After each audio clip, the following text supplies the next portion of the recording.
Monsieur le Président, cher public, bonsoir. Alors, lorsque j'ai abordé auprès de certains amis et certaines connaissances le fait que j'interviendrai sur la thématique du Congo belge, avec la question Congo belge assumer ou s'excuser, systématiquement j'ai vu les visages de mes interlocuteurs se crisper. À ce moment, j'ai compris que le sujet était encore quelque peu brûlant. Quoi qu'il en soit, je suis présente et j'affirme que le Congo belge, il faut l'assumer. Assumer ne veut pas dire oublier. Assumer ne veut pas dire légitimer. Assumer ne veut certainement pas dire justifier. Assumer est le simple fait de s'enraciner dans le présent avec une pleine conscience du passé. Assumer, c'est donc dire qu'il y a eu des crimes, qu'il y a eu des pillages lors de cette colonisation. Assumer, c'est dire qu'il y a eu une colonisation et qu'il y a eu une décolonisation. Assumer, c'est dire qu'il y a eu des horreurs et que ces horreurs ont pris fin. Assumer, c'est dire enfin qu'un certain 30 juin 1960, les Congolais ont eu le choix et la possibilité d'exprimer leur refus de n'être qu'un peuple colonisé. Assumer, c'est donc se faire ami de l'intégralité de l'histoire et pas de certains fragments. Concrètement, qu'est-ce qu'assumer? Assumer une colonisation, c'est en parler, c'est en discuter, c'est en débattre, c'est la critiquer et par-dessus tout, c'est en soutirer des leçons. Assumer, c'est ce que la République démocratique du Congo, aujourd'hui, ancien Congo belge, fait tous les jours, en parlant de sa colonisation, en l'enseignant, en la chantant jusque dans son hymne national. Assumer, c'est ce que le Royaume de Belgique ne fait pas. Vous savez, je suis née et ai poursuivi toute ma scolarité en Belgique, donc des maternelles jusqu'à aujourd'hui en deuxième année à l'université. Et depuis ma troisième primaire, on m'enseigne fièrement la résistance belge lors de la Première Guerre mondiale, les 3 jours où les troupes belges ont résisté et ont fait front aux troupes allemandes qui voulaient rejoindre Paris. Donc on me vante 3 jours. Mais jamais on ne m'a parlé des 80 années de la colonisation belge au Congo. On me vante 3 jours. On m'en cache 31 025. Alors, comment expliquer ce complexe sur la question coloniale? Cher Président, cher public, j'ai ma propre théorie. Là où on peut reconnaître au Congo une décolonisation manquée, on doit reconnaître à notre royaume une colonisation et une décolonisation manquée, double échec. En effet, entamé sur les crimes humains de Léopold II, terminé sur les chapeaux de roue dans les années 60, pour le royaume double échec.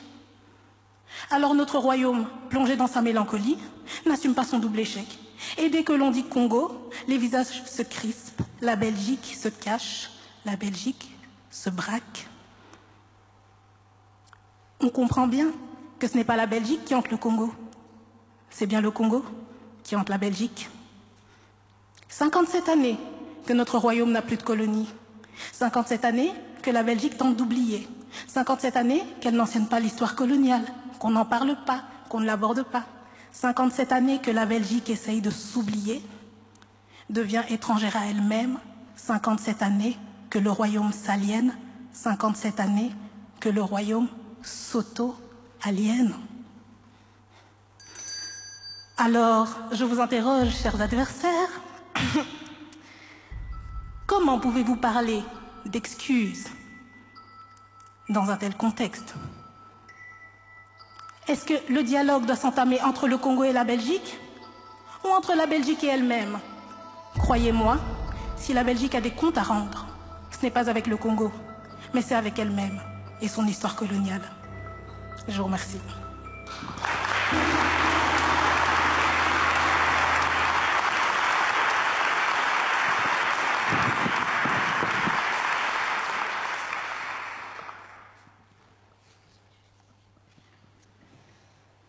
Monsieur le Président, Mesdames et Messieurs, le Congo belge, assumer ou s'excuser. Tout d'abord, j'aimerais commencer par une définition des termes. Assumer. Assumer nous vient du latin assumere, qui signifie prendre pour soi.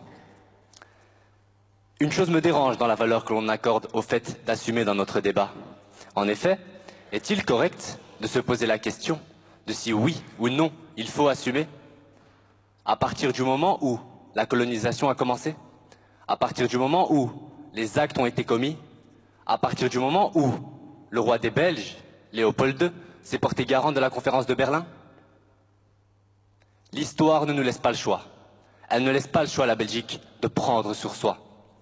À moins que l'on réfute le fait qu'il y ait eu colonisation. Ce raisonnement me pousse à dire que le fait d'assumer n'est pas quelque chose de glorieux ou qui impose l'admiration. C'est simplement la moindre des choses. Malgré cela, aujourd'hui encore, la Belgique n'a pas totalement assumé. On peut l'observer sous plusieurs formes. Tout d'abord, l'histoire officielle a encore du mal à parler de certains faits moins honorables, beaucoup plus tragiques. Au contraire, elle les dissimule. Deuxièmement, on a tellement de mal à parler de ce sujet dans des conditions sérieuses, où des intervenants politiques débattraient sur le sujet avec un réel but derrière. À la place, on préfère en parler dans le cadre d'un spectacle oratoire. Le simple fait que l'on parle de ce sujet ici et maintenant montre à quel point la Belgique n'a pas assumé son passé colonial. Pourtant, assumer les fautes de nos prédécesseurs est un devoir. Le passé colonial de la Belgique fera toujours partie de notre histoire. C'est incontestable. Mais détrompez-vous. Comme je vous l'ai dit, assumer n'est pas suffisant. Assumer doit impérativement s'accompagner d'une demande de pardon. En assumant, on reconnaît ses torts, mais en aucun cas on démontre un sentiment de regret. C'est par le pardon qu'on démontre ce sentiment de regret. Ce premier n'a absolument aucune valeur sans ce dernier. On peut donc en conclure qu'assumer est l'étape juste avant le pardon. Sur la même lancée, est-il correct de se poser la question de si oui ou non il faut s'excuser? Quand j'étais petit, mes parents m'ont appris les bases de la politesse. On salue, on dit merci, on dit au revoir et s'il vous plaît. Dans la même lignée, ils m'ont appris à ne pas faire de mal aux autres. Mais quand j'en fais, à demander pardon. C'est la moindre des choses.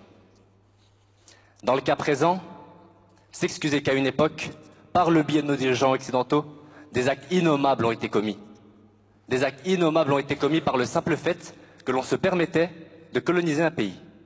Par le simple fait que l'on se croyait supérieur. Par le simple fait qu'ils n'étaient que des indigènes. Je trouve ça triste que 60 ans après, nous ne sommes qu'à cette étape du débat, à se demander s'il faut assumer ou s'excuser. Imaginez que vous ayez vécu la colonisation, qu'elle vous a tout pris, humilié, torturé, et que plus d'un demi-siècle après, vous revenez et que vous constatiez que nous en sommes que là, à se demander s'il faut assumer ou s'excuser. Tout ça dans une bonne conscience. Le pardon n'est pas un signe de faiblesse, mais un des actes les plus honorables. Car s'il y a bien un exercice difficile, c'est bien de demander pardon. Certains me diront, tes excuses n'effaceront pas les conséquences de la colonisation. Tes excuses ne ramèneront pas les morts. Je suis bien conscient. Je suis bien conscient que tout ça ne nous rendra pas le Congo. Personnellement, moi, Amin Tahiri, je ne suis pas responsable de la colonisation. Je n'y étais pas. Mais nos ancêtres l'ont été. Nous sommes les héritiers de leurs erreurs passées. Je ne sais pas. Je ne sais pas si le Congo est prêt à entendre nos excuses aujourd'hui, ce qui serait tout à fait compréhensible, vu la gravité des actes commis. Mais je tiens à ce qu'il sache que moi, en tant que Belge, je suis prêt à lui présenter des excuses, car c'est la moindre des choses.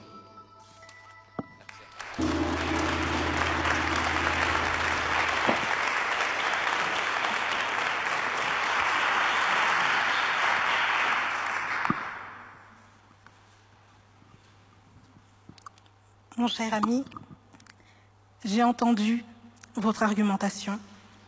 Je l'ai écoutée très attentivement. Toutefois, je me maintiens sur ma position. Assumer le Congo belge est un impératif. Je disais dernièrement, lors de ma dernière intervention, qu'assumer nous rendait amis de l'intégralité de l'histoire.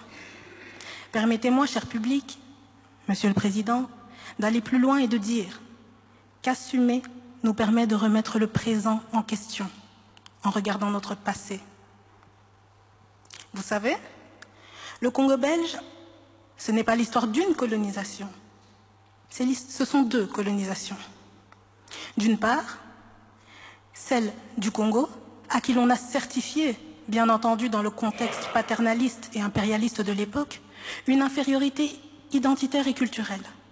Et dans un second temps, c'est celle de la Belgique, à qui toujours, dans ce contexte paternaliste et impérialiste de l'époque, on a certifié une supériorité identitaire et culturelle. Colonisation des esprits, colonisation des consciences, colonisation inconsciente. Petit saut dans le temps, cher public, nous sommes en 1897. Alors, période d'industrialisation en Belgique, la Belgique brille. Et quelque part à Tervuren, un zoo humain.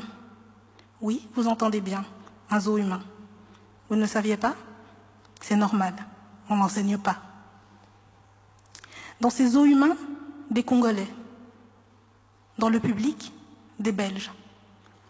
Colonisation des esprits, colonisation des consciences, colonisation inconsciente. Qui poussa monsieur et madame tout le monde à aller embarquer leurs familles, leurs enfants, voir d'autres êtres humains dans un zoo. Fort heureusement, ce type de spectacle ne se produise plus dans le royaume. Mais comme je l'ai dit au début de mon intervention, assumer nous permet de remettre le présent en question. Alors questionnons-nous, qu'en est-il de la colonisation des esprits? Combien pensent encore aujourd'hui farouchement au plus profond de leur cœur en une infériorité de l'Afrique et se disent que si l'Afrique souffre, c'est parce que l'Europe est partie?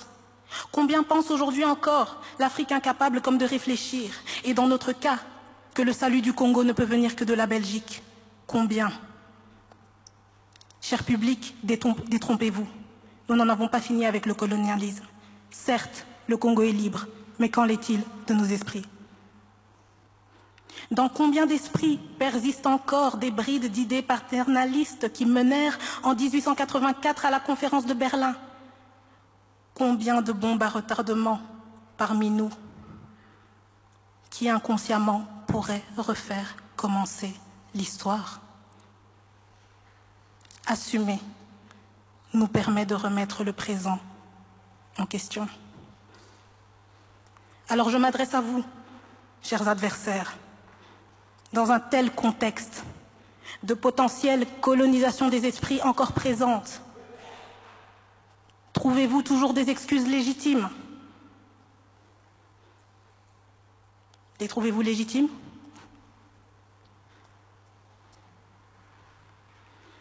Ironie, hypocrisie ou naïveté?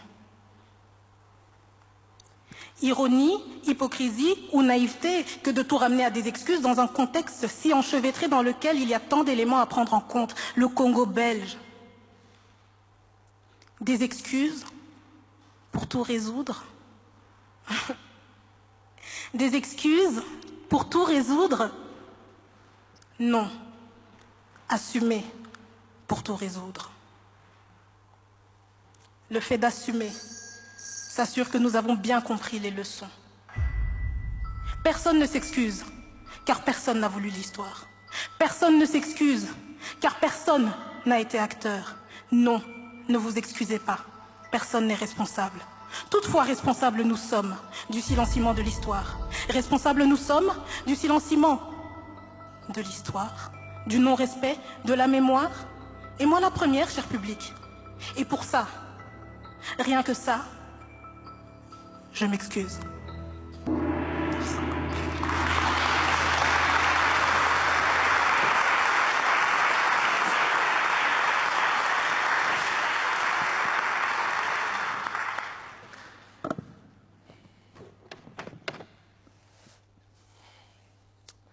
Monsieur le Président, Mesdames et Messieurs, combattants de l'indépendance, aujourd'hui victorieux, je vous salue au nom du gouvernement congolais.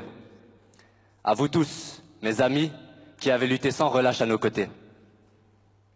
Nous avons connu les ironies, les insultes, les coups que nous devions subir matin, midi et soir, parce que nous étions des nègres. Nous avons connu que la loi n'était jamais la même, selon qu'il s'agissait d'un blanc ou d'un noir.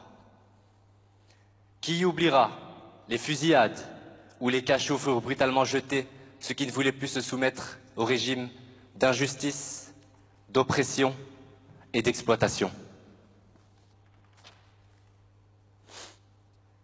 Durant ma première intervention, je soulignais que je trouvais prétentieux que 60 ans après, on en a encore à se demander s'il faut assumer ou s'excuser. Le fait de se poser la question traduit selon moi le sentiment d'hégémonie encore trop présent en Occident à l'égard de l'Afrique. C'est tout ce dont mérite l'Afrique, c'est tout ce dont mérite le Congo après tant de souffrances, que l'on assume, que l'on s'excuse. Ces questions devraient être complètement désuètes à notre époque. Ce sentiment dont je vous parle, c'est ce sentiment de supériorité fortement présent durant l'époque coloniale. Aujourd'hui, on a l'impression qu'on a dépassé tout cela, que ce sentiment de supériorité n'est plus d'actualité. Et pourtant, on peut l'observer tous les jours, à travers le poids des pays africains au niveau politique, par exemple. On ne les prend presque même pas en considération. Quand j'ai commencé à préparer ce débat, et que l'on m'a imposé la position « s'excuser », la première question qui m'est venue en tête est « s'excuser, mais pourquoi ?» Je vous avoue que je ne connaissais pas grand-chose sur le passé colonial de la Belgique, et d'ailleurs, c'est toujours le cas. Est-ce normal? Est-ce normal que l'on ne m'a jamais enseigné le passé colonial de la Belgique, alors que j'ai fait toutes mes études ici? Patrice Lumumba a vu clair en disant « L'histoire dira un jour son mot ». Mais ce ne sera pas l'histoire que l'on enseignera à Bruxelles, à Paris ou à Washington, mais celle que l'on enseignera dans les pays affranchis du colonialisme. Je suis loin d'être le seul dans ce cas. Beaucoup ignorent ce qui s'est passé au Congo belge. Au Congo belge, on forçait les hommes à travailler en prenant leurs familles en otage. On coupait les mains des dissidents qui, courageusement, s'opposaient aux colons. Si on n'obtenait pas la quantité en caoutchouc demandée, on fusillait hommes, femmes et enfants. Pour en faire quoi? Des exemples. Le Congo belge, ce n'est pas des centaines, ce n'est pas des milliers, ce sont des millions de morts, des millions. Alors pour ça, je serais fier si mon gouvernement s'excusait au moins par des actes symboliques. Cela serait un bon point de départ à des collaborations saines avec la République démocratique du Congo. Au début de mon intervention, je vous ai récité le discours de Patrice Lumumba à l'indépendance du Congo en 1960. Ce discours a une grande valeur symbolique. Alors, pour lui rendre hommage à lui et au Congo, car c'est la moindre des choses, j'ai aussi envie de faire un acte symbolique. Pour les mains coupées, je m'excuse. Pour les humiliations à répétition, je m'excuse. Pour le travail forcé, je m'excuse. Pour les mères tuées, je m'excuse. Pour les pères tués, je m'excuse. Pour les fils tués, je m'excuse. Pour les filles tuées, je m'excuse. Pour l'esclavage, je m'excuse. Pour chaque larme versée, je m'excuse. Pour notre silence, excusez-nous. Merci à tous.